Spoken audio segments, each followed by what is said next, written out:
Trump just signed a $3.7 trillion stablecoin plan that literally depends on Bitcoin exploding higher. But here's what nobody's telling you. This isn't speculation. It's policy. If you don't understand this connection, you're going to miss the biggest wealth transfer in Bitcoin's history. So let's break this down step by step, and at the end, you'll see why the US government now needs Bitcoin to go parabolic. Let's start with Scott Bessent, head of the U.S. Treasury. His job? Selling US debt to the world. Here's what he said. We need GDP to grow faster than debt. Translation: they've given up on reducing debt. The new plan is to inflate growth so the debt to GDP ratio looks stable. Even Elon Musk admitted it when he quit the Trump administration. The only hope we have is radical growth. So both government and insiders are confessing. They're not cutting spending.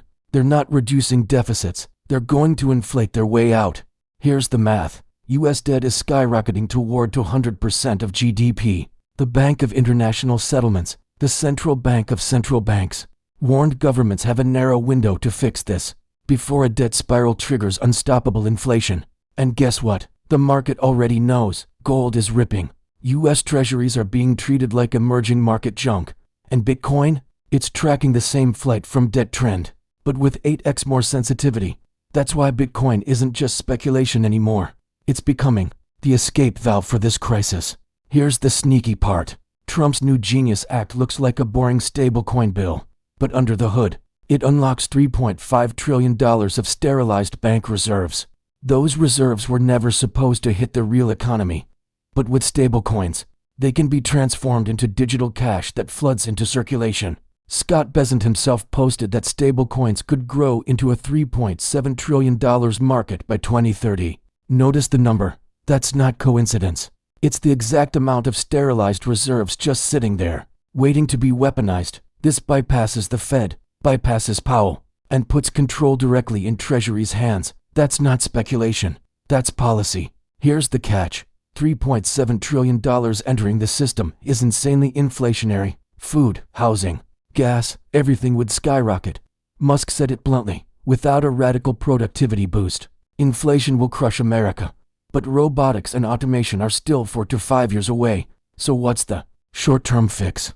They need an escape valve, somewhere for all that liquidity to flow without wrecking consumer prices. That's where Bitcoin comes in. Unlike houses, cars, or groceries, Bitcoin doesn't compete with consumer goods. It's a pure liquidity sponge. When liquidity rises, gold goes up 1.4x, stocks maybe 2x, but Bitcoin almost 9x more sensitive.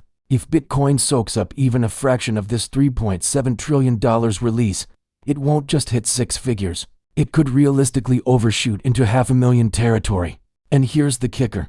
Trump himself just bought $2 billion of Bitcoin through Trump Media. His Commerce Secretary Howard Lutnick, building Bitcoin-focused SPACs worth billions. Insiders aren't guessing, they're positioning. So let's recap. The US is in a debt spiral. The plan is inflation through growth, not cuts. The Genius Act unleashes $3.7 trillion of new liquidity. That liquidity needs an escape valve. Bitcoin is the valve. This isn't speculation. This is policy.